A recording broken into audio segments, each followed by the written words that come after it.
مگر پتہ ہے کرتے ہی ہوں گے سب، مگر میں ویسے اپنی ایک ایڈوائس دے رہی ہوں، اور میں کہتی ہوں کہ ایک افطار پارٹی نا، یعنی کہ ایک افطاری پہ نا انوائٹ ان لوگوں کو بھی کرنا چاہیے، جیسے ہماری ہیلپر ہو گئی ہیں، جو ہیلپر بہت کرتی ہیں، سارا سال ہمارے ساتھ لگی رہتی ہیں، اتنی محنت کرتی ہیں، اور پھر ہماری جو ہیلپر، مجھے اوروں کا تو نہیں پتہ، سب کی آلموسٹ اچھی ہوتی ہوں گی تبھی وہ اتنے دن تک ٹکی رہتی، مگر واقعی ہماری ہیلپر، میں نے آپ کو اپنی ان کے لیے ایک اسپیشل ویڈیو بھی بنائی تھی، بہت اچھی، اس نے بہت سپورٹ کرتی ہے وہ ہمیں، ہماری آدھی ذمہ داری لے لیتی کہ آپ لوگ پریشان نہ ہو، رمضان آنے والا ہے یا عید آنے والی ہے، کوئی فنکشن ہوتا ہے ہمارے گھر میں، کسی کی دعوت ہوتی، وہ کہتی میں کر دوں گی، تو میں کہتی ہوں ہمیں نا اپنی ہیلپرس کو بھی نا انوائٹ کرنا چاہیے، ایک دعوت تو وہ بھی ڈیزرو کرتی ہیں کہ ان کے لیے کچھ ہمیں بھی بنانا چاہیے، پتہ ہے ایک تو ثواب بھی ملے گا، ٹھیک ہے، وہ جو ہم چیز ویز تو دیتے ہیں، جیسے کپڑے ہو گئے، بچوں کی چیزیں ہو گئیں، یا ان کے لیے کوئی سوٹ ہو گیا، کوئی اچھا کچھ بھی اچھی چیز ہم ان کو دے رہے ہیں عید کے لیے، وہ ایک چیز الگ ہے رمضان میں، بٹ ایک افطار پارٹی تو وہ بھی ڈیزرو کرتی ہیں ہماری ہیلپرس، تو میں کہتی ہوں یہ بھی تھوڑا بہت کرنا چاہیے، تو ان کو بھی انوائٹ کرنا چاہیے، تو بڑا ثواب ملتا ہے اس چیز پہ۔ اگر آپ کی ہیلپر واقعی بہت اچھی ہے، آپ کو لگتا ہے کہ آپ کی ہیلپر واقعی آپ کے ساتھ لائل ہے، آپ کے ساتھ آنیسٹلی کام کر رہی ہے، آپ کی بہت بڑی ہیلپر ہے، یعنی کہ آپ کے ساتھ ساتھ رہتی ہے،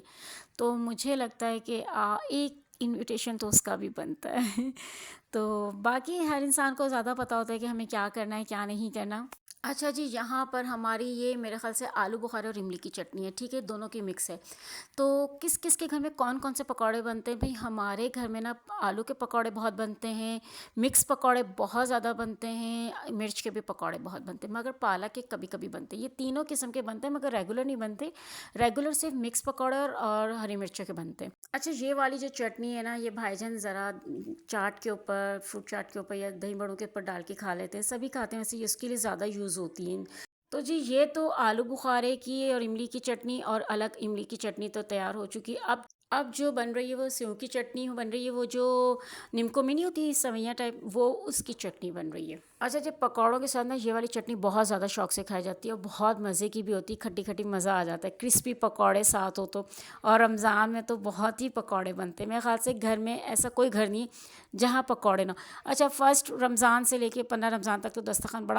بہت زیادہ طویل ہوتا ہے، ماشاءاللہ بہت اچھا ہوتا ہے، مگر اس کے بعد آہستہ آہستہ آہستہ نا دل پھر تھوڑا سا بھر جاتا ہے، کوکنگ سے بھی اور کھا کر بھی، تو چیزیں نا تھوڑی تھوڑی کم ہو جاتی، مگر پکوڑے ایک ایسی واحد ڈش ہے، ایسی واحد ڈش ہے، اینڈ تک ساتھ دیتی ہے آپ کا، کچھ بنے یا نہ بنے دسترخوان پہ پکوڑے سب کے گھر میں لازمی ہوں گے،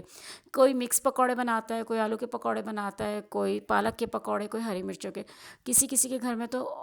تھوڑے تھوڑے کر کے ہر چیز کے بنتے ہیں، جیسے ہمارے گھر میں نا آلو کے پکوڑے اور مکس پکوڑے تو لازمی بنتے ہیں، ساتھ ہری مرچوں کے کبھی کبھی بن جاتے ہیں، اور پالک کے تو بہت ہی کم بنتے ہیں۔ اچھا، اس چٹنی کے بعد نا ہماری خاندانی چٹنی، میری امی کی اسپیشل چٹنی ہے، اللہ تعالیٰ میری امی کو جوار رحمت میں اپنی جنت میں جگہ دے،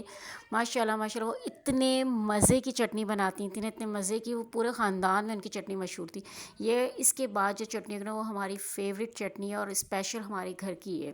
تو آج آپ کے ساتھ وہ بھی شیئر کروں گی۔ اچھا، ساری چیزیں ایک طرف، میں کہتی ہوں رمضان میں نا چٹنی کی بھی بڑی اہمیت ہے، رمضان کا جو دسترخوان ہے نا چٹنی کے بغیر اور پکوڑوں کے بغیر بہت ادھورا لگتا ہے، آپ دیکھیے گا ہر چیز رکھی ہوگی، دہی بڑے رکھے ہوں گے، چنا چاٹ رکھی ہوگی، رول رکھے ہوں گے، سموسے رکھے ہوں گے، ہر چیز رکھی ہوئی ہوگی، فروٹ چاٹ رکھی ہوگی، بٹ اگر آپ کے دسترخوان پہ پکوڑے اور چٹنی نہ ہونا تو وہ ادھورا سا لگتا ہے۔ چلیں جی، یہ والی چٹنی بن گئی، اب میں آپ کو اپنی امی والی چٹنی بناتی ہوں، ہم نے جگ نہیں دھویا تھا کیونکہ وہ بھی ہری مرچوں کی تھی، اور یہ بھی ساتھ اس میں تھوڑا ہرا دھنیا اور وہ سب چیزیں ڈلنی تھی۔ اچھا، میں یہاں پہ نا ساری چیزوں کی نا انگریڈینٹس وغیرہ سب چیزیں یہاں پہ سائڈ پہ لکھ دوں گی، ماشاءاللہ سے اب چٹنیوں کا بھی ہمارا کام وائنڈ اپ ہو چکا ہے، اور ہوپس ہو کہ آپ سب کے گھروں میں بھی سارے کام کمپلیٹ ہو چکے ہوں گے، میں کہتی ہوں اب ہو جانے چاہیے، یہ لاسٹ ہے، کل انشاءاللہ ہماری کل پہلی سحری ہوگی، تو انشاءاللہ آپ سب جلدی سے اپنے سارے کام کمپلیٹ کر لیں جو جو رہ گئے، اور کوشش کیجیے گا کہ جو اس کے بعد آپ نے سحری کی جو پلاننگ کرنی ہے وہ سب پہلے سے کر لیں، افطاری کی بھی سب کچھ ایک مینیو بنا لیں، اس کے حساب سے چلیں گے نا تو آپ کا زیادہ ٹائم ویسٹ بھی نہیں ہوگا، اور آپ اچھے سے اس مینیو کے حساب سے چلیں گے تو آپ کی عبادتیں بھی آپ کو وقت پہ مل جائیں گی. کیونکہ اگر پہلے سے پتہ ہوتا ہے نا کہ ہم نے کیا بنانا ہے کیا کرنا ہے اور اس کی آدھی پریپریشن آپ اس ٹائم کر لیں جس ٹائم آپ کا پرے کا ٹائم نہیں ہوگا. وہ باقی جب آپ کا پرے کا ٹائم ہوگا تو آپ کی وہ چیزیں ریڈی ہوں گی تو آپ آسانی سے اپنے سارے کام کر لیں گے اور جب عبادت کی عبادت ہو جائے گی. زیادہ سے زیادہ اسکار ضرور کیجیے گا. میں کل انشاءاللہ ایک ویڈیو میں آپ کے ساتھ شیئر کروں گی کہ رمضان میں جو سب سے زیادہ امپورٹنٹ اسکار ہے نا وہ میں کل آپ کے ساتھ انشاءاللہ ضرور شیئر کروں گی. تو یہ ہماری امی کی بھی چٹنی بن گئی ہے جی. بہت مزے کی ہوتی ہے. اس کو ضرور ٹرائی کیجیے گا. تو چلیں جی مجھے اجازت دیجیے. ہوپ سو کہ آپ کو ویڈیو اچھی لگے. تو ویڈیو اچھی لگے تو پلیز ویڈیو کو لائک ضرور کر دیجیے گا. اللہ حافظ.